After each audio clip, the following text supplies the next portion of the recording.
Actually, before I begin, I want to thank Org and everybody involved for organizing this tournament. It's been a lovely time. I've really enjoyed debating the motions. Thank you to all my competitors. We've had some good rounds. Many of us are good friends, and I'm grateful that you're all here. Thank you to SDS for, being my club, being my family, being my home.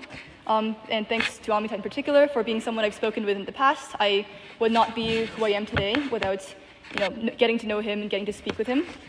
Thank you to Tejas. One of the things I'm most grateful for in this world is the opportunity to have been your friend. It is my honor and my privilege to be your debate partner.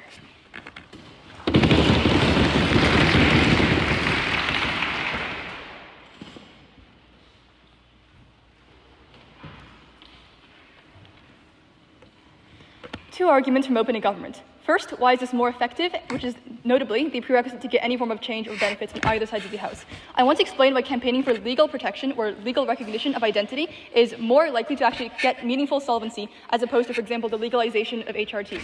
First, there's going to be backlash when the legalization of HRT or other forms of medical transitions is perceived as being trading off with other healthcare resources in many states or municipalities. Because in many contexts, and this is implemented at the state level because healthcare is often provincially or state funded, these are often states that are financially constrained or have budget constraints imposed onto them, which means that the healthcare system where things like doctors are perceived as zero-sum, or it's going to be perceived at the very least, or maybe it's an actual trade-off. Doctors are now going to be doing HRT or other forms of medical transitions as opposed to, for example, other work like surgeries or treating the healthcare of other individuals. And notably, many of these people are moderate who maybe would accept trans people in a vacuum, but also perceive the other interests of the healthcare system as being more important and proximate to them, which means they have a degree of backlash or unhappiness with this policy. But secondly, I think there's also significantly more backlash because it's often seen as more invasive. But these aren't like the most radical conservatives, but these are sort of like parents who maybe care about, a trans daughter, for example, who maybe wants to recognize their identity, maybe generally is becoming more accepting and aware of the concept of people that are trans or gender non-conforming overall, but now they perceive the existence of HRT as being specifically a risk to their children, and they still have some reservations about something as invasive as oftentimes at least somewhat relatively permanent, or at least with long-term consequences surgery that is often typically directed at them specifically. Why is this the case? It's often because things like HRT work the best when you're still developing, when you're still young, when you're still going through puberty. So oftentimes this is something that is specifically targeted and most effective towards children. So many people who are parents, who maybe are overall slightly conservative but relatively moderate, now fear that their kids are going to push for this when they have the option to do so or undergo this choice. So it's perceived as incredibly more personal to them and more personally invasive. What is the comparative in this debate? Oh, I haven't been timing. Can I have a timer?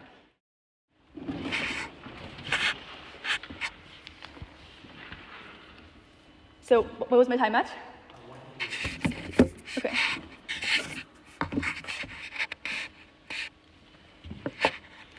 Let's be clear about the comparative in this debate. In many cases, with things like, for example, general increasing awareness about trans rights, the understanding about the delegitimization of trans identities leading to the suicide of individuals, there's maybe some acceptance, but the critical difference in this debate then is that legal recognition is less of a personal cost on other individuals. Maybe it's like a small cost, like calling someone by their pronouns or not firing them, but it's not something that directly affects you, where it says my child that might not know what they actually want when they're very young is going to make a very deep and long-lasting mistake that is far less invasive, and it's something just as simple as some other person that has no relationship to me changing their name that doesn't really impact my personal life. There's much less backlash. Thirdly, you get better internal mobilization as well, because first of all, not all trans people want to transition or be passing. It's often a very large spectrum, or for example, a large portion of trans people are just kind of non-binary and not fully, which means that there's less of a degree of need to pass in the first place, so it's less applicable to them.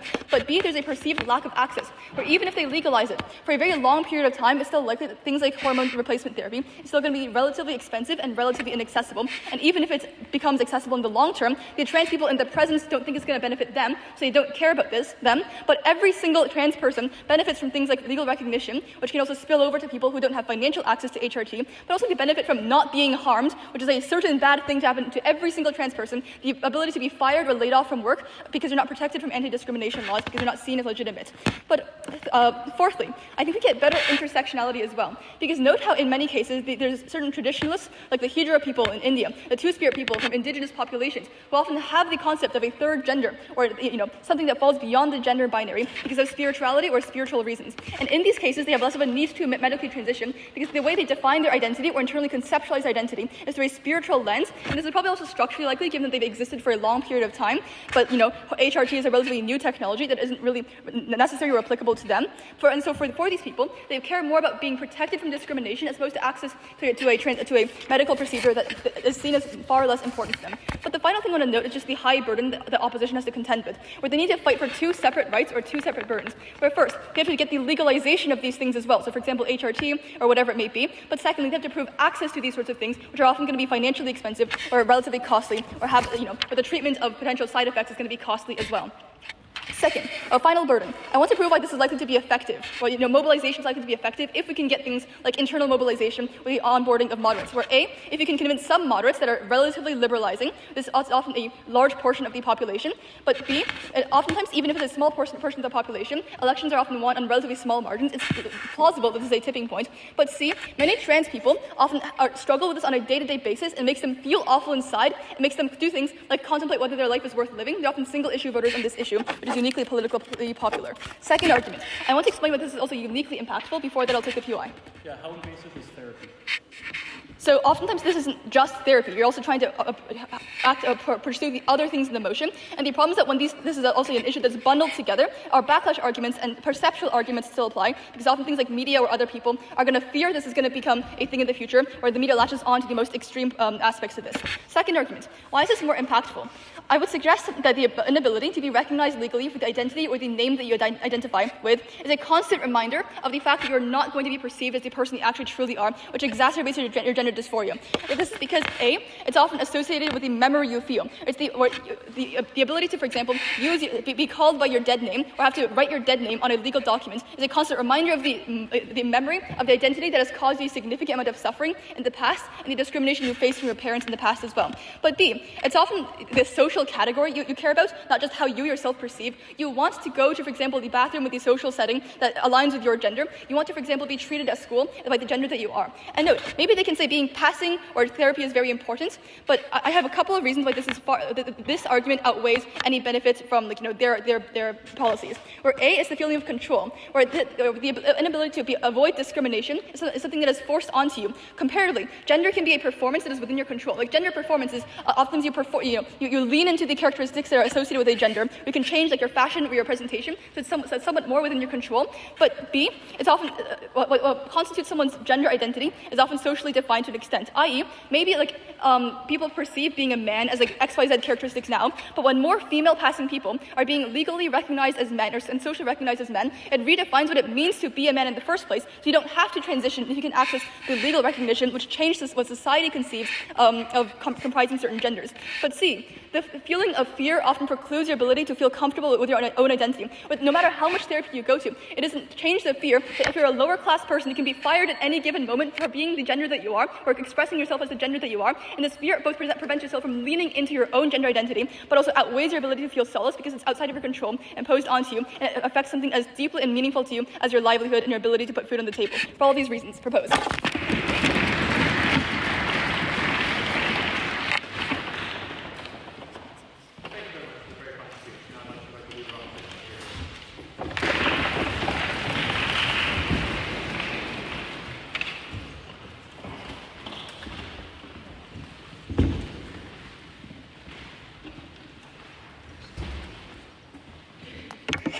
For POIs non-verbally, please raise your hand.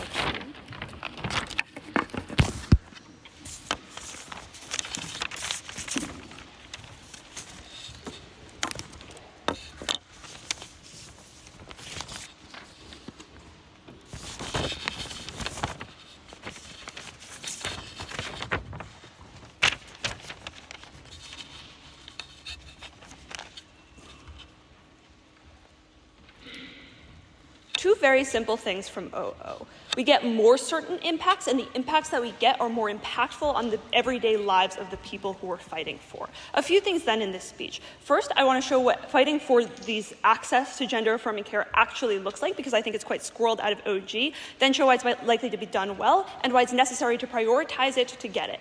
Second, I want to talk about why legal recognition is not going to be done well, i.e. why the backlash and why the watering down of policies is going to mean that they're never going to be able to achieve their best impacts. I'll flag here that OG never actually proves that they're able to access this. They never prove that they're able to legalize it, and why fighting for this is going to be a tipping point. Then two cases, one that our impacts are more certain, and one that our impacts are just simply better. Okay. First on what fighting for the access to gender-affirming care actually looks like, because I don't think it's necessarily just a legal process. I also think that it looks like directing the resources of your movement towards gender-affirming care. This looks like directing the money, but also saying that you as a person who might donate to the movement should donate towards gender-affirming care, towards telling somebody that, towards donating to somebody who maybe couldn't afford counseling, who now could because of those donations. I think it also looks like putting your political will and your political time and your time towards this. But secondly, I think that it looks like doing things like creating more awareness campaigns, both of the resources, but also of the benefits of the resources that this creates. Note that these are all non-legal things, which means that we don't have to achieve the very, very high burden that OG tries to put on us on legal action. Okay. Why is this likely to be done well then? I think firstly, just the people who you're marketing to in this scenario are probably people who are already receptive to it to a level. Like, I don't think you're probably targeting like right-wing people who really, really hate this. I probably think you're targeting the moderates and the left who are already willing to donate. You're directing their donations. But secondly, I think you probably just like have really high incentive to do this well because this is inherent in the movement, and you have a really high capacity to do this well because you probably have a significant amount of experts that say this is the best counseling for people, this is the best way to get money for people. Why then do we necessarily need to prioritize this to get this? I think there's a necessary trade-off for two reasons. First, I think that there's just like a significant amount of political resistance, which means that you're not able to do both things on both sides of the house. But secondly, I think once you try to go for this legal recognition, you get significantly pushback from people who associate you with someone who's trying to put things through in the law. I think then you get this sort of like NIMBY thing where people think that you're trying to teach all of their children to be trans when you try to go for a very, very strong legal route. Why don't we think that legal recognition is done well? A few reasons. First, on backlash. I think you probably just can't overcome backlash in the political sphere right now because of how many like right-wing people and populists are in our government at the right now, but also just because there's probably going to be backlash significantly anyway. But secondly, I think at the point at which you try to go for like literal policy, you're probably watered down significantly more. Yeah. Is your explicit advocacy that you will not target the state at all? No, so I think we can probably do a little bit of both, but I think you're putting a lot of money into donations and stuff like that. Okay. Third, I think that it's probably just not very popular as a political campaign to push forward for this. This is because there is a huge narrative going around, even though it's a terrible narrative, that trans people are maybe taking away like things from other people, i.e. like people spewing the narrative that trans people are taking things away from women in sports. What this then means is that even the left, even the Democratic politicians are not willing to pick it up because it's not popular to the electorate right now. Fourth, I think there's just simply no incentive for a politician to pick this up because of how much of a substantial literal minority on like the numbers scale that this is, which means that they're not likely to get a significant voting block for it. All of this means is that they're unlikely to access any of their impacts on legal recognition. Okay, two cases then. First, that we get more certain impacts. What's unique about fighting for gender-affirming care that means that it's significantly more certain? I have 5 things here. First, the audience. I think that the audience now, you're not fighting for people to change their minds as much. You're just fighting for people to put their donations in a specific place and to actually donate to you. So I think then on the comparative, when you're specifically like politicizing this and going for legal recognition, you need to change people's minds. You need to change certain voters' minds. This is substantially harder to do. But secondly, I think there's a substantial lower barrier to entry, right? Like things like counseling and stuff have a substantial lower barrier to entry and infrastructure that need to be changed, which means that it's significantly easier to get. But third, it's significantly faster. That is to say that legal changes take a really, really long time to push through. People need to amend a bunch of bills. People are going to fight back against it. It's going to take a long time to actually end up in legislation. On the comparative then, in our world, when you're fighting for things like just literally more access to counseling counseling or more access to hormonal treatment. I think there's already infrastructure available for this, but it's also substantially easier at the point at which you have like the resources to do it. Fourth, I think it's substantially harder to roll back. That is to say, even if you get legal recognition, if another politician gets in and they're able to roll it back, then you literally have achieved nothing. On the comparative, once you've started up this counseling center or this place in the medical center, I think it's a lot harder to remove it insofar as you've sunk so many resources into it. But fifth, I think the benefits aren't contingent on how society treats you. This means that the impacts for the people who are actually affected, the trans people who are actually affected, are a substantially higher certainty because access is internal benefits. I think on the comparative on their side, you're dependent on people getting the law. You're dependent on people abiding by the law, and you're depending on people not having implicit biases. I think that we solve this a lot easier when you say we can get access to counseling that makes you feel better internally. We get you access to hormonal treatment that makes you feel better about your body. I think this is significantly more certain insofar as it's simply internal and not external. Closing. You're not defending your full verdict. How conclusively do you think gender-affirming care is legal right now? Yeah, so I think that there are substantial amounts of places in which it is legal, and I think that we're also probably able to get pushes in places in where people aren't significantly opposed to it. I don't think on either side of the debate we're not getting the reddest of red states to change their minds. Okay.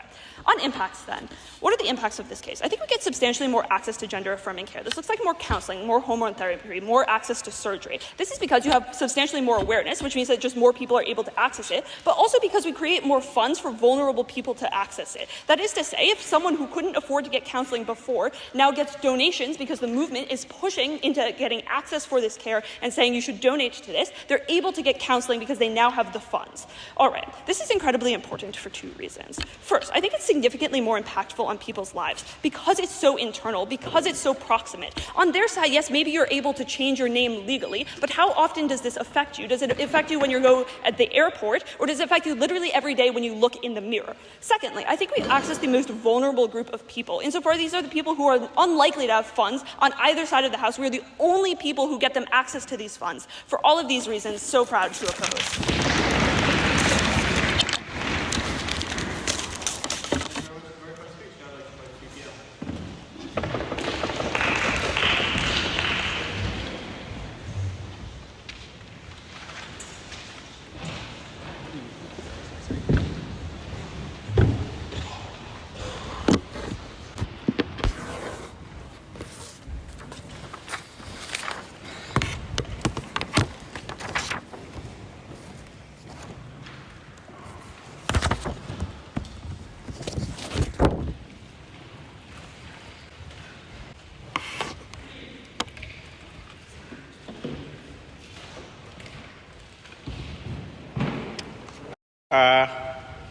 Just a couple thank yous, briefly. When I started out debating as a freshman and sophomore, I used to regularly deny that I was an American when I was accused of being an American. I was like, I grew up in India. I never visited the US before I came to Stanford, etc. But the American circuit and the North American circuit more generally adopted me. They gave me immense amounts of support. And in my mind, over the time I was debating, they were in fact the best circuit in the world. So I want to thank my home circuit for taking me in. When people call me an American debater now, I'm going to say I'm not American, but I certainly am an American debater. Second, I want to thank Liz. It's been a genuinely incredible time being your partner, and it's been a genuinely incredible time calling you one of my dearest friends in the world. And finally, I want to thank my old partners, Vivian and Zubair. My last tournament with Vivian was Bates NAUDC. I promised myself that I would thank her if I made the final. I reminded myself to thank her at the end of the semifinal. I forgot to, and then we dropped. And that's one of my final regrets in debating. So I also want to throw a special shout out to Vivian. Okay.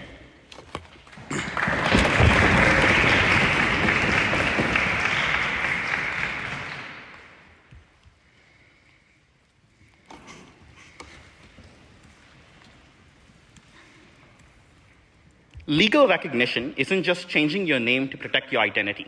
It is protecting yourself from job discrimination, which trans people face viscerally around the world. It is getting fights like access to affirmative action, as my home state of Tamil Nadu did for Hijra and Aravani people, thanks to a dedicated movement by trans individuals to ensure that they had access to government jobs that were previously denied to them. Donations do not get you the gender-affirming care that opening opposition wants. First, I want to be crystal clear. Opening opposition's advocacy is to put most of the resources of the trans movement towards donations for privately provided gender-affirming care, not state-provided gender-affirming care. They cannot change this stance on the opposition bench. There are 3 reasons this is a terrible strategy for the trans movement. 1, their approach will result in substantial legal crackdowns on gender-affirming care. This is the natural trend if you follow their advocacy of principally private donations for 2 reasons that Liz explicitly identifies. 1, fears about children. Gender-affirming care is provided at much lower cost if it happens before rather than after puberty because you have less to reverse. That means most of these donations are going to be targeted at the place where they are most cost-efficient, i.e. puberty blockers. Why does this matter? Because it results in substantial and widespread panic that this is being imposed on our children. You have to understand, even in societies where trans rights are generally opposed, it is not the top of the mind for voters who have to bundle 7 or 8 different issues when voting in an electoral campaign. But when it becomes about them, when it becomes about threatening their families according to the perception of conservative politicians, that's when opposition kicks in and legal crackdowns begin. But second, the private healthcare industry on their side of the house is redirecting resources and doctors toward gender-affirming care. This sets up an explicit trade-off for even moderates who are uninterested in trans rights, because for them, the price of healthcare and health insurance premiums go up because they are subsidizing a new class of healthcare for a small group of the population. There is an explicit trade-off if you redirect resources within the health system to focus on gender-affirming care, which generates large amounts of external opposition.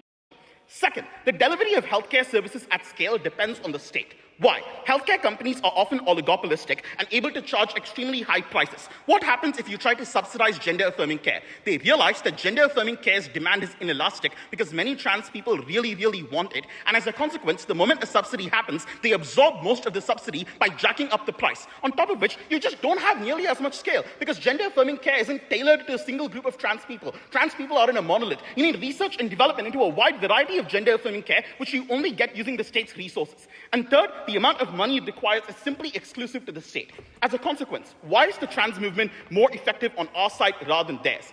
There are 2 layers to this. First, limiting external opposition. Limiting external opposition is the most important issue in this round, and this beats their claim that we never prove we get legal recognition. By default, voters don't think trans issues are a priority issue as they don't feel like it personally affects them. So maybe they mildly oppose trans rights, but a strong homogeneous block of trans people who are primarily voting on trans issues that are existential to them can be very persuasive to states, especially in countries where elections are decided on small margins. But they generate huge amounts of external opposition in a number of ways. 1, they have to fight 2 fights rather than 1, legal fights and access fights. This requires way more political resources directed at changing the state as well as private actors. Second, we get traditionalist societies to embrace trans rights. This argument sounds like it only applies in special cases, but it does not. The world's largest population of trans people is Hijra and Aravani people in South Asia, 2-spirit people in indigenous communities across many of these countries. Here's the thing, these are the countries that even amid substantial otherwise anti-LGBTQ sentiments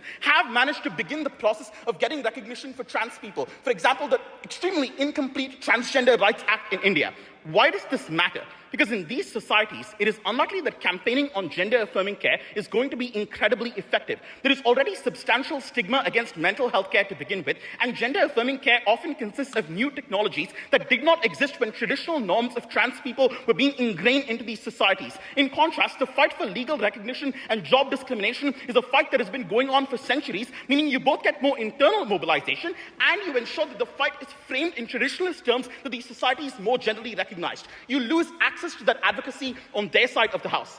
In short, this sets up an explicit trade-off between the interests of trans people and the interests of other individuals. Because if the state begins subsidizing gender-affirming care, it often comes at the cost of healthcare expenditure for other citizens in the population, which makes them really upset. What do they say in response? First, they say you have to have a public fight if you're doing legal recognition, and this means people say you're trying to push a trans agenda. You have to have a public fight to get access to donations as well. This is symmetric. They say there's just no margin because there's substantial opposition right now. This might apply to the homogeneous social context of the US, forgetting that the trans movement exists around the world. They say changing people's minds is substantially harder. If you do not begin the process of changing the minds of extremists, then trans people simply trying to get care through donations will lose access to that care thanks to extremist opposition. Changing minds is the way social movements work, and it's the way we support them working. But they also drop our claims on internal mobilization. Many trans people experience dysmorphia about their bodies, but many other trans people experience dysmorphia about their names. or dysmorphia about discrimination. Many trans people are uncomfortable with gender-affirming care. Many others can't access gender-affirming care because they can't take the time out of their busy schedules. They're often working class or often struggling with problems like homelessness. In these contexts, it is impossible for you to get a substantial coalition of a trans movement that is willing to fight for gender-affirming care.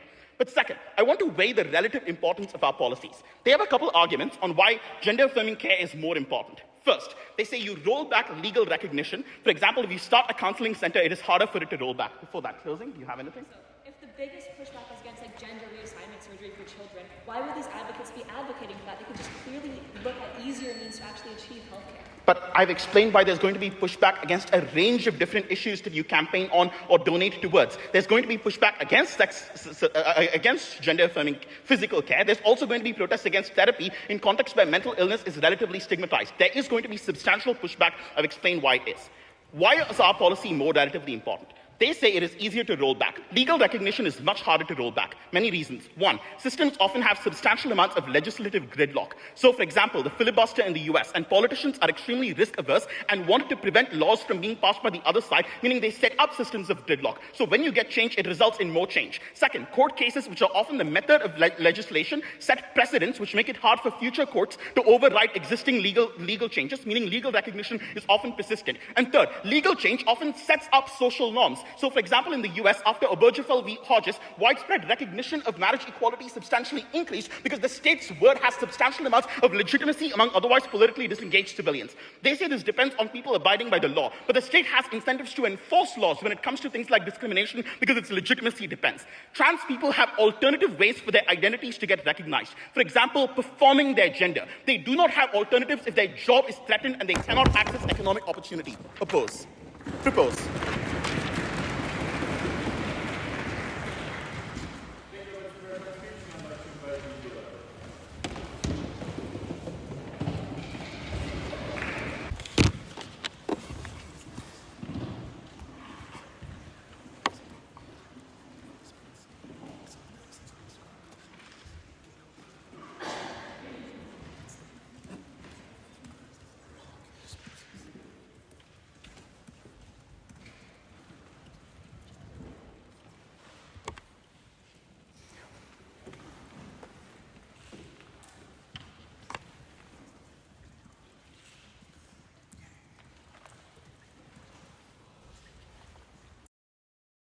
Okay, still your boy Charles, he, him pronouns.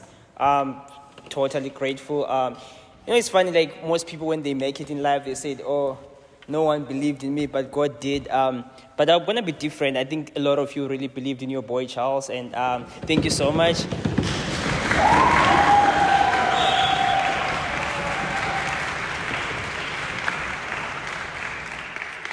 Yeah, so I'm going to dedicate this speech to all of you guys, and I'm just happy to be here, and thank you so much. This is my last debate as a speaker, so this also means so much to me, and thank you so much, and thank you for your time. Okay, for pure eyes, I'll be taking them after the 5th minute, especially from closing. You can raise your hand before, but I won't take you after 5th minute. I will, I promise. Okay, I'll be starting my speech in 3, 2, 1.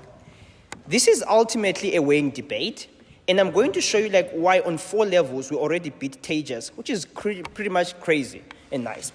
The second thing I'm going to do, actually the first thing I'm going to do is to directly engage with the case that they give you and show you why their max literally don't lead to their impacts. But then secondly, I'm going to uniquely show you the type of weighing that faith gives you and why that is round winning in itself, and respond some of the pushback, though it is not significant to our case. Couple of things then. You do get from the first individual that this is more effective because backlash when people see the use of healthcare facilities for trans healthcare, and that you are seen as being more invasive, and that there's better intersectionality. Couple of things. On this backlash when people see the use of healthcare facilities, I think faith already mechanizes for you how you are more likely to target this towards individuals that are already receptive of trans rights.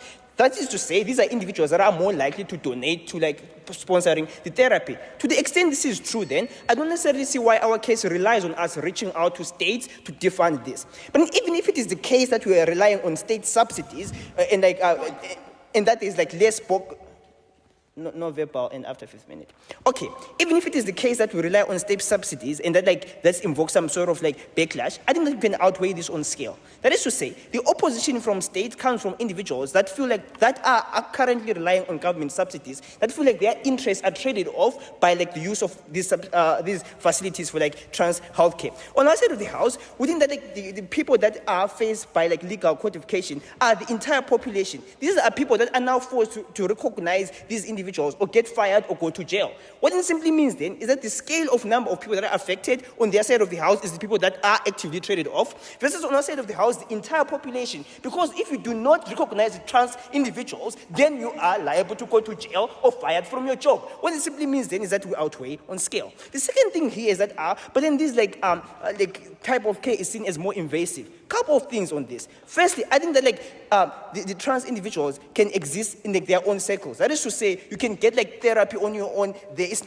not as invasive versus where you are being forced to obey trans laws that you do not necessarily believe in. But then secondly, I think that they will flip this much more cleanly when you tell you that this invokes the narrative that schools are seen as trans training sites. This is literally the narrative that the right was running in, telling you that the far left is teaching these schools and making these people more woke and so forth. That's the analysis. This is why NIMBYs, not in my backyard individuals, now say I have to oppose this, because this is not about the trans individuals in their own spaces offering each other therapy. This is now about my children that are being now forced to actually legally recognize and codify this. Okay, the last thing I want to engage on is on this clash that but then elections are won on small margins, and hence trans people are a tiebreaker. Firstly, I think empirically, trans individuals have not been this. For example, they were a hot potato, and this is the reason why even Kamala, the Democrats, they were not willing to back them up. But then secondly, I think that if the trans individuals are tie-breaking voting bloc, then they can campaign against the legal crackdowns against gender-confirming care. This knives their own case, right? Because if you are a tie-breaking group, you can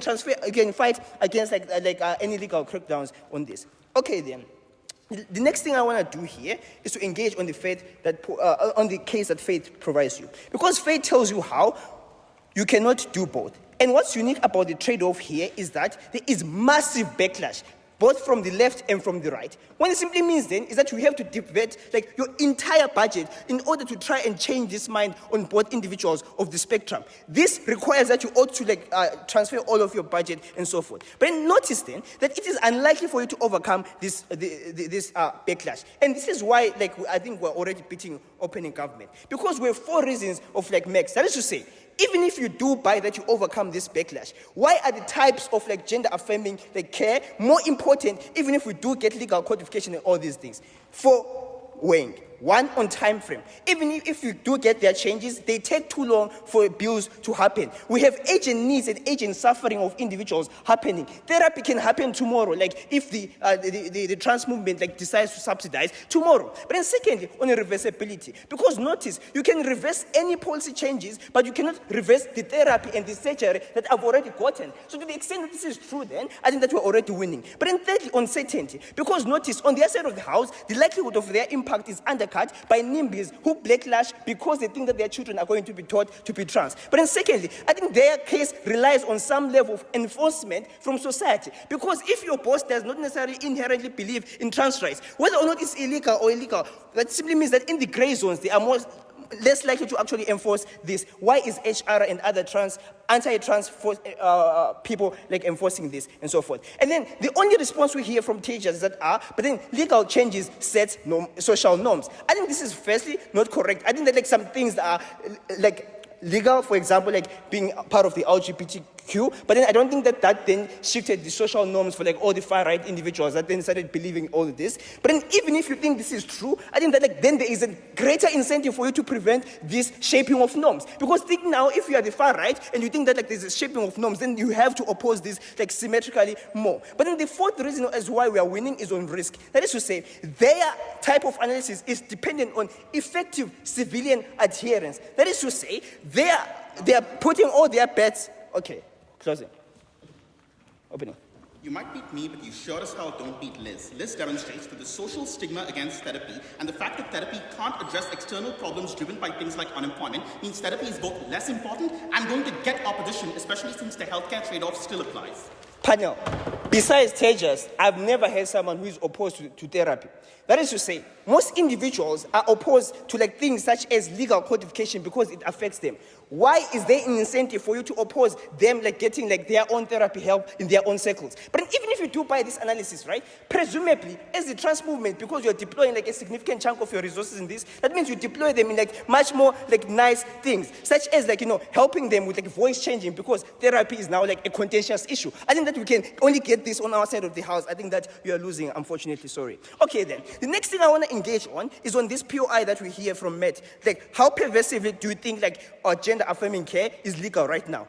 Firstly, two responses. One, in areas where gender affirming care is illegal or faces legal crackdowns, I think it is way harder for you to get any legal recognition. I don't know why these individuals who are legally cracking down on gender affirming are then willing to like have legal codification. But then secondly, on scale, I think that most places don't say it's illegal for you to change your body, but what they do is like not legally grant you a right to change, like a legal right. What it simply means then is that on their side of the house, they are outweighed on scale. So proud to win from opening opposition. I'll also start with a few quick things. First, thanks to Matt for what was truly an extremely fun tournament. I've never been able to extract the joy of debate without as much of the stress, apart from maybe membering in the final, with you at a tournament, so thanks so much. And thanks to SDS for being the best place I've come to know at Stanford, and for people like Tejas and Liz for making it so very pleasant to be in. I'll start my speech in 3, 2, 1. CG will make two claims. The first is an avenue of how we advance this through the judiciary, and will weigh the exceptional acceptability of claims on the judiciary over the political branch that both top half teams talk about. The second will be a set of claims about why the implications of gender identity are extremely beneficial and are self-serving even without physical recognition, which is the claim that OG doesn't take on themselves. All they say is we avoid discrimination. They don't respond to what Elo points out, which is that it is unclear how they solve gender dysphoria without altering one's physical attributes. We will explain why changing your name is often a symbolic tool that's powerful enough to resolve a lot of how you feel towards your own body. First claim on courts. I want to start by explaining Tejas' blippy claim on precedence, which is obviously asserted because precedence could be true on either side. Let me explain why precedence is far easier extracted into identity markers rather than into changing care. The reason for this is specific to the US, but a similar track has followed in other countries for obvious reasons, is that there have been changes to the codified discrimination laws of which identity groups can be given services, and that change has not been symmetric to what is the definition of a gender from a physical perspective. So, for example, throughout the 60s, Article 7 was added Article 7 was added after a push by equality feminism, which then changed from a category of only men to adding and women in anti-discrimination laws and in laws that allow the enfranchisement of women in voting, etc. So there's ample precedence for changing the semantics of law in order to add new identity groups in discrimination contexts. There has not, however, been a change to the amendments made to laws that relate to gender, for example, sexual harassment laws that include a categorization of what constitutes a man or a woman for legal practice, which will often be defined according to physical markers, which have not been changed since laws were founded, which is why precedence is far easier to the change of words. Second mechanism, there's often much easier to justify consent around identity markers than it is around physical attributes. The reason for this is twofold. First, there is no claim to be waged on irreversibility, and they make this claim in the political context, but in the legal context, the way that matters is because if the plaintiff is able to show a reasonable path towards self-extraditing from the harm that is presented as an irrational thing that they're opting into, that then doesn't become an irrational harm that they're taking upon themselves because they present a way to opt out of it if they realize harms. This is true for identity markers where I changed my name, but very plausibly is not true for things like changing the hormones that I take at puberty, or even later in life if I change my reproductive system and lose fertility capacities. For that reason, it is far easier to defend against contentions on consent. Thirdly, we also think that it is much easier to present identity markers as pivoting on a freedom of expression justification.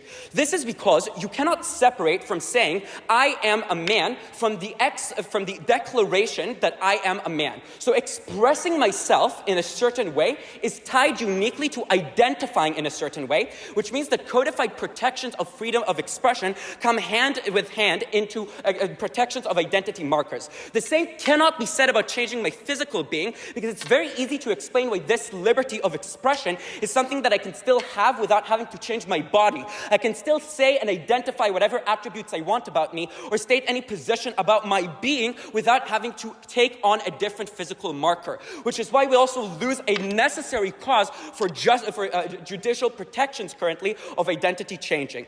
The final thing I want to note is that often it's easier to prove consent into it because you have greater temporal evidence of having taken on a different gender identity. For example, literally stories like the fact that you wore heels when you were 2 years old, or the fact that you identified as a girl at school, is a greater indication of prolonged consent than changing your physical being, which you cannot indicate was something you consented to in the past, undermining consent attacks from other entities in court. For all those reasons, this is a far more palatable justification in courts. Before I continue, top half.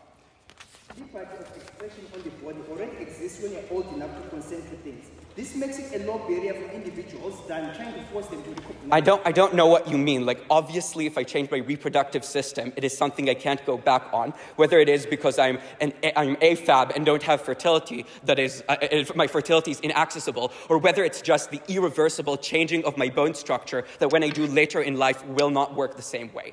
Quick weighing on this, but Matt will do more on it, is just the fact that the political prism they talk about is far more malleable than this. Both top half teams are right in identifying that sometimes an active push doesn't matter, because a lot of what OG identifies are traits that are politically appealing or not, regardless of whether you as the trans movement is pushing for X or Y. Clearly, there will still be some trans people that do change their body on either side, which is why the accusations that OG talk about can be levied towards the trans movement on either side. And it's not clear why the active push is what makes the difference in political popularity. Contrast this with a judicial question that needs the resources that you're willing to back into a legal claim, and thus is the margin on whether you concentrate resources or not. Next claim, on the intensity margin. As I've already flagged, OG banks and DPM their case on the fact that you have anti-discrimination, and that's really good. I will make the radical claim that your self-identity and evading gender dysphoria matters more than anti-discrimination. First, it is less reversible. You have other ways of evading discrimination, like looking for a progressive workplace or not expressing your gender identity in a way that your employer would dislike. But secondly, obviously for people who want to transition, the discomfort in being in their own body is so permanent that even if they have to take a blow to their job, the state of being comfortable with myself for every second of every day is more important to me. Why do we think that identification is manageable even with just a change in my legal name? First, it allows myself to feel that there is a recognition by a formal entity that validates that I am the new person that I say I am. Notice how crucial this is.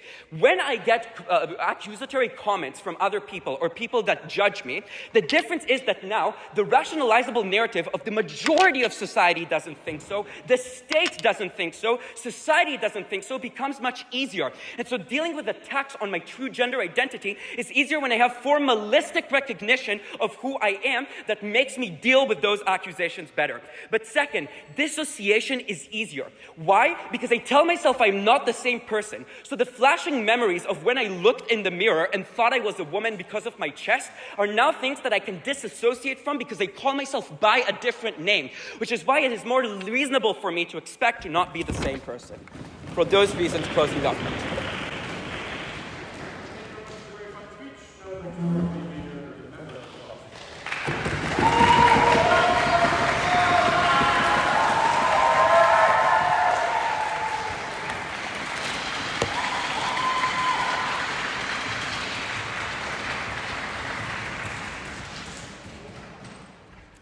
All right, before I start, thank you, Karel. Alberta strong.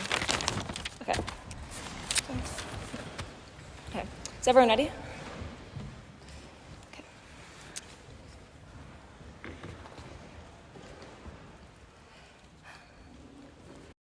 Start with some key framing here. I think that quite easily having access to medical care, gender-affirming medical care, is the best way to impact gender dysphoria, to change the way that these individuals actually feel about their daily lives. I can't believe it's taken till closing opposition to get to this point. Note that you don't need to legally change your name in order to change your name. None of their impacts are actually all that exclusive. You can have people call you by a different name, regardless of what it says on your driver's license. How often do you actually look at your driver's license? It's completely insane coming from government teams. Secondly, you actually address the root cause of gender dysphoria, because a lot of gender dysphoria occurs as a result of a biological basis, which you're actually able to access when you say do like bottom surgery or you have hormone replacement therapy. You can address the biological basis for your gender dysphoria, but also you can address the psychological harm of constantly being discriminated against or feeling different from who you really are when you go to therapy, when you have access to actually gender affirming care. This is so clearly better benefits coming from our side of the house that no one else has expanded on. Next, let's do the easy stuff, getting the government teams out of the way first. Closing government has this insane point about courts. I think quite clearly Trump just fucking overturned Article 7 because enforcement falls in the executive branch. So given there's changing political winds, it's unclear why any of their effects actually stick. Secondly, I think courts tend to lean more conservative, and given that it's almost fucking impossible to change the constitution of a country without getting massive support from every person or every province within that country, you're not going to get constitutional changes, you're going to get language changes which are interpreted by more conservative courts and are enforced by more conservative executive branches. Next, they talk about consent. I think quite clearly this is about individual consent. If an individual wants to consent into a medical decision, that is their own fucking choice. They are allowed to make their own medical decisions. It's unclear why you have to be so paternalistic to trans people on their side of the house. Next, like this change in name stuff, like I think it's quite clear that you can get formal recognition probably from a therapist or from a doctor that's able to validate your identity rather than potentially society accepting you legally. This never proves that society actually changes in terms of social impacts. Maybe your name on your driver's license is different. That doesn't prove why people treat you differently. Similar responses to opening government. They say it's like more effective. I think the backlash point is quite marginal because changes in healthcare are often quite invisible. You don't see how healthcare allocation actually changes. They also talk about like children, how they're like how you get more pushback on this. I think quite clearly if certain more invasive procedures are harder to get passed, you're probably going to focus on procedures that are easier to get passed, like not doing like healthcare for children, but healthcare for like real adults that can consent into this. It is unclear why all of their impacts are always bundled together on their side of the house. Also, legal protections also already exist, but legal protections only work when you get social buy-in. So if you're like an employer, for example, is really discriminatory against trans people, maybe you have legal protection, they'll just make up some other reason to fire you. So it's unclear why people are going to follow any legal protections on their side of the house. Okay, we're going to talk about political change now, what opening opposition fails to fill in. Opening opposition says that you get political resistance because you're being perceived as trying to change the law. If this is true, no one would ever change laws ever because there's so much pushback to like changing the law. They said there's no incentive for politicians to make any change because this is a minority group. If this were true, you would never have pushes for minority rights ever. The difference here is that this is a prioritization debate, but opening opposition is too afraid to engage in it. They want to avoid the political debate, but obviously this is unfeasible because gender affirming care needs to be legal to be accessible. You're not going to have access to gender affirming care if your doctor is not legally allowed to perform that. So we have certain necessary legal protections when it's necessary to be prioritized, but often you just prioritize access to healthcare once you have the minimum legal requirements. What is the political change you get here? Let's do some actor analysis. I think more bigoted people are not going to change much on either side of the house, but they're also not that important for change, so it's kind of out of this round. I think what actually matters here is moderates. No, thank you. I'll take opening. So we explained that being forced to declare yourself by your old name reminds you of your old identity, which is traumatic, and being able to access spaces like women's support circles or bathrooms is reaffirming. Yeah, I think you can. HRT can be mitigated by gender preference. Okay, thank you. I think you can probably better deal with the negative mental health consequences of this when you can see a therapist and talk about it. I think you're probably reminded every day that you're not who you're supposed to be. You're not able to access any medical recourse for your treatment because you chemically feel different, but you can access to change on our side of the house. So why do moderates actually matter here? I'm talking about small c, small l moderates that are often not super set on transgender issues. I think you get more pushback because this is a huge voting issue because it's often used in fear-mongering and identity politics, especially given the rise of right-wing populism. Trans issues are a really good thing to raise fear in the populace to try and get more votes for conservatives. There's many swings in public opinions because these are not issues that are very, very certain. The difference here, what opening opposition fails to prove, is that when you are pushing for legal protections, this is often seen as an infringement on the rights of other people. Giving legal recognition or discrimination protection is often seen as like reducing the personal liberties of other people. So like when you're told that you have to bake a cake for a gay wedding, that is seen as an infringement on your own liberties. When you're told that you have to use someone else's pronouns, that's an infringement on your freedom of speech. People are more likely to push back against this because it is an infringement on their own behavior, which they are more opposed to because it actually affects them. But also, it's quite visible. You can visibly see these laws being passed, whereas the medical care that someone gets is not something that you visibly see all that often. It's not something that's really pushed in your mind because it is a private thing. It is not infringing on other people's rights, other people's access to life. You're also able to access this on a more local level. So you can work on providing like more access to like therapists or like surgeons in your particular area instead of passing like nationwide legal reforms.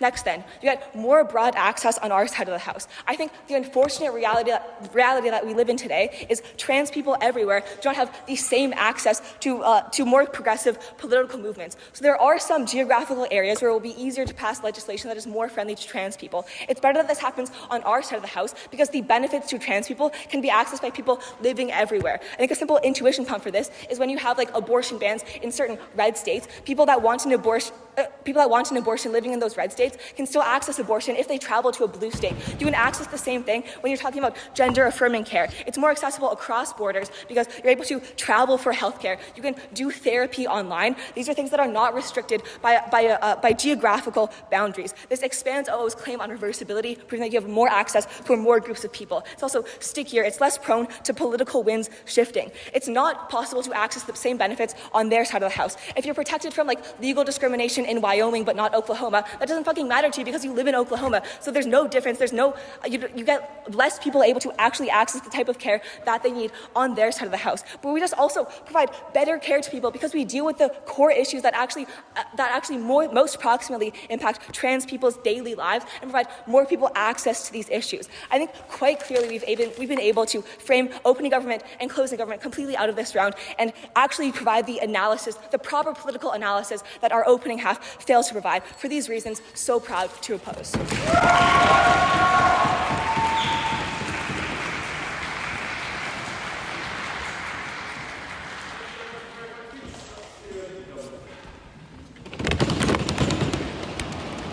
Pigat.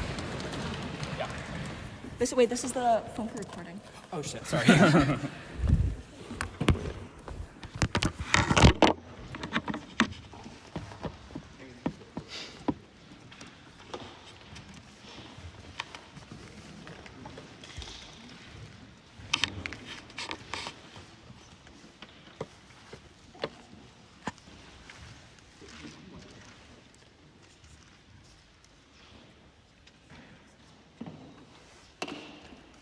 The first thing I'm going to do in this speech is defend the extension, then I'm going to weigh it comprehensively against opening government. The responses we hear from closing opposition to the extension are as follows. Response number 1, Trump overturned Article 7. Even if Trump did it, this does not apply in the majority of contexts. Why is that true? Number 1, there is a very strong game theoretic incentive to embed separation of powers within your government because you individually, as your branch of the government, are scared that the other government consequently will overturn what you did. But the second thing to point out is that many countries have constitutions which have very strong norms of separation of powers. So, for example, the US and the UN helped advise very many countries about how to write their constitutions in the first place, such that you cannot immediately overturn behaviors that the court makes. And the court can, in fact, require you to force specific legal rulings that it has. The second response they have is that judges are relatively conservative. No reason given why this is true. I'm going to explain in the extension why judges will be receptive to the lawsuits you launch. So what was our extension? A big part of your advocacy as the transgender movement will be one of launching lawsuits through the courts. And this is particularly true if Upbench is right that the governments to whom you would be advocating are extremely conservative. You as the transgender movement recognize that and instead try to go through the courts. The next question you need to ask yourself is, upon launching these lawsuits, why are judges receptive to the lawsuits, and why do those rulings go in your favor? The first thing I want to point out is that many such justices are Western educated. They went to school in the West where there's a very strong premium on liberalism, i.e. giving people rights, giving people freedom, and then migrated back to their home countries. And even if this is sometimes also true of politicians, the issue is that politicians face the additional pressure of having to capitulate to what the electorate wants. Secondly, there's a very strong legal legal argument, particularly in conservative context, which says the laws which exist, which disallow legal recognition of transgender people, are colonial laws. So, for example, the British came in and implemented these laws specifically. We should get rid of them on this basis. This is how queer groups in India got Section 377 in India repealed. But the same is untrue of gender-affirming care. But thirdly, the many legal justifications that Amitai provides for why courts are going to be relatively receptive to the arguments that you make. That's the extension. Now that I have established the extension, let's do some comprehensive weighing against opening government. We outweigh opening government's material on getting political concessions in 3 primary ways. Way number 1, our material on political success applies to a wider number of contexts than their arguments on success. Why is that? Because opening government's arguments require you to believe that even in conservative contexts, you will be able to successfully change the minds of moderates. But they use the word moderate as a buzzword. In other words, it can be quite plausible that these moderates are still deeply, deeply religious and will not be receptive to your advocacy. Here is the difference. We prove why judges, even in conservative contexts, will be receptive to lawsuits you launch to get legal recognition because they're Western educated and exposed to ideologies which are relatively more favorable to such legal recognition. Secondly, the reasons that opening government provides for why you get efficacy have pretty questionable margins. What do I mean by that? Their material on HRT trading off with other resources could also be true of legal recognition because it requires enforcement of your legal status, i.e. funding for things like Title IX offices. Similarly, their material on the perception that you're hurting innocent children might be true, but equally, if you enfranchise trans people, there could be the perception that trans teachers, for example, will be terrible to children in school, especially if they can get employment, especially because people are going to have confirmation bias against you. So they will likely be biased either way. Our material has no such questionable margin because it's about what impartial justices think who are bound by the law of the land. Thirdly, our material is a better way to eventually get political efficacy. Why is that? We have already established why courts will rule in your favor. And once you get court rulings, number 1, as I have established, in many cases, politicians are going to be required to allocate funding for these legal protections. And secondly, as OG themselves points out at the end of DPM, when you get legal success, people become more accepting because the state is often seen as a vector of moral authority. DLO's response to this material is, being queer is legal, but people still hate queer people. 1, there's lots of empirical evidence against this. In places like Taiwan, in Ireland, when you initially got legal recognition, people subsequently saw queer people as relatively more respectable. And the additional structural reason about why this is true is because it affects how children are educated on what is right and wrong. It affects your civic education about the rights you should have that you hear in school. So here's the key point. I understand that opening government already gives the generic argument that if you get legal recognition, you're more respected, but we prove how we access that weighing about eventual respect. And fourthly, we also better access their material on avoiding crackdowns because in many cases there can be lawsuits that you launch to avoid those crackdowns in the first place. What is the strategic implication of better proving their argument on efficacy? Opening government gives a bunch of great reasons why legal recognition is good. Getting jobs, getting affirmative action. But we take those impacts and multiply them by 3x, given that we give you a more certain pathway for how we get this legal change and how we get that social change in the first place. And on top of that, we also magnify the opening government material on internal mobilization. Why is that? The biggest thing that's going to get more people to join your activist movement, especially because they're discharging their resources in many different ways, in many different local contexts, is, does it seem like you are making a difference? So if we best prove efficacy, that's something that you can use as a signaling effect, i.e. look at the legal changes that we have already gotten, come join our movement. You can also incidentally benefit from mutual aid, which we provide you. Before I weigh against op bench, sure. Your legal changes analysis is heavily reliant on conservative judges interpreting that the trans individuals are covered by these laws. Please explain. Yes, I explained why they are likely to interpret these laws in ways which are favorable to transgender people, i.e. appealing to anti-colonial ideas, i.e. appealing to notions of liberalism, everyone is equal. This is a protected identity. Responses to closing opposition. They say, well, when you get legal recognition, it's seen on infringement of the behavior of others, i.e. having to use someone else's pronouns. But on their side of the house, it's also seen as an infringement even for the reasons that opening government gives, i.e. you're incidentally taking away funding from other groups to whom you can be giving funding. They say you can get local change, yeah, guess what? Local courts also exist. We can also get local change. But on top of that, in many cases, the national government governs the norms that local governments have to follow. So that extension doesn't work. Finally, against the opening opposition material, the main material they have standing is we have a very, very certain benefit of providing mutual aid to people. On top of the idea that we still have a little bit of mutual aid on our side of the house, at a meta level, people need to stop defaulting to the metric that certainty is the most important issue in the round. So for example, you may be absolutely certain that you get 1 util by listening to music and 70% certain that you got 20 utils by going on a run. You should care more about an impact which matters very, very deeply to people, even if it isn't per se guaranteed to happen. And on top of that, through legal recognition and getting more people in your movement, you get a wider pie of donations.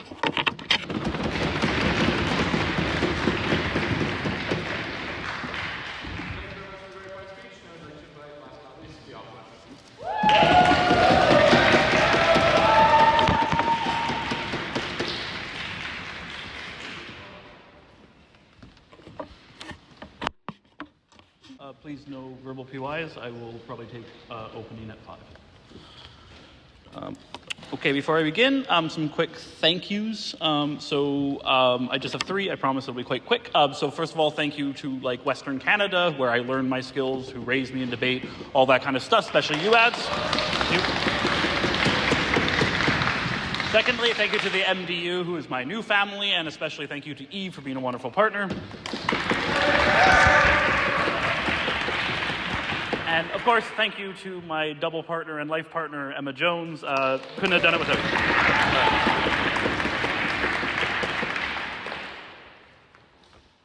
Okay, beginning in 3, 2, 1.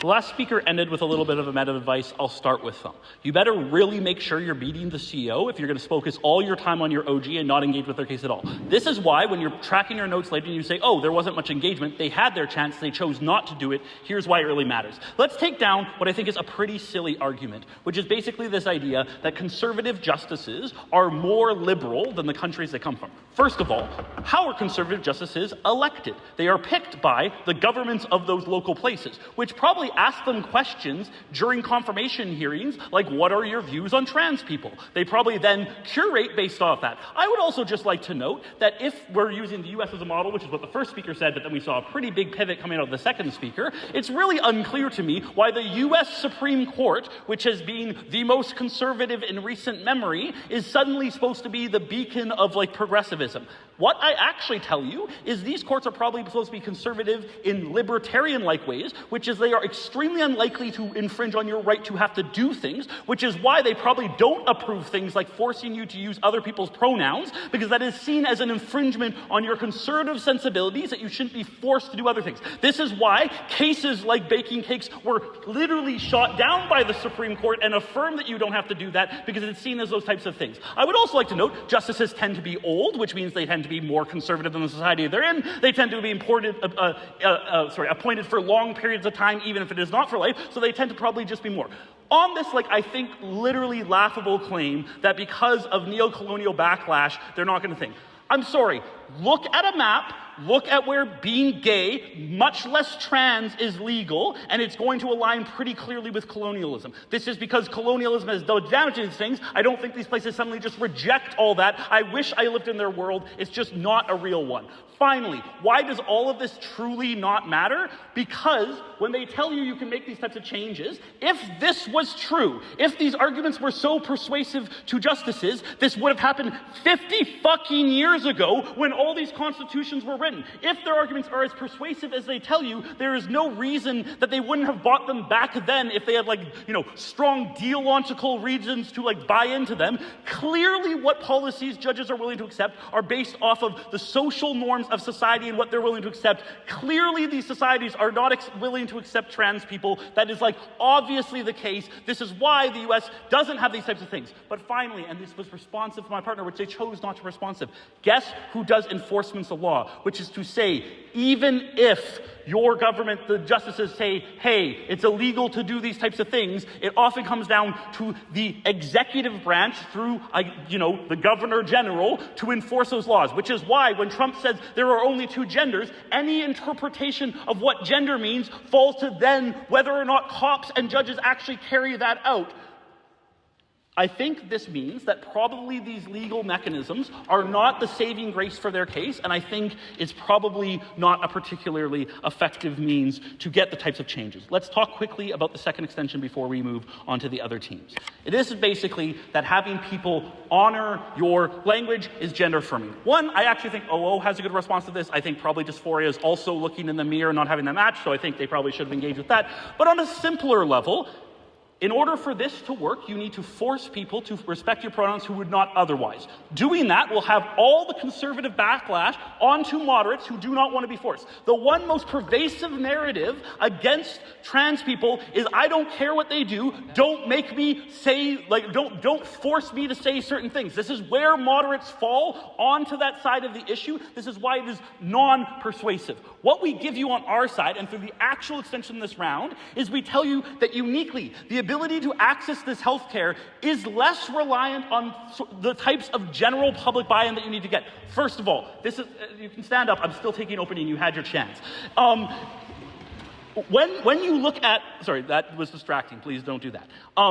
When you are looking at whether or not you're going to affirm certain policies, and okay, you know, I'm just going to move on. My main point that I think my partner brought up very conclusively is this idea that there is actual ability to still access these things even if you can't win certain legal battles. But I'd like to note a key word in this motion. It's prioritize, which means obviously we start by getting the very basic legal protections. This is then after that point where we diverge in practice. This is why this isn't one or the other. It's a matter of prioritization. Obviously, we need a basic legal protections. But even if you don't buy that, we have the ability to access that, because even if it isn't legal in your state or your country, when you fund it in other places and fund people's travel for it, you're better able to access that type of healthcare on our side. And that is uniquely sticky in the sense of you only need to have most of these things, at least for surgery, done once, and you access the benefits for the rest of your life. I think that's extremely important. Let's move on to the opening government. Yes, actually. So CG is still contingent on having movement support to fight court cases. We really get the support through the inter-movement unity of single-issue voters, which CEO also ignores,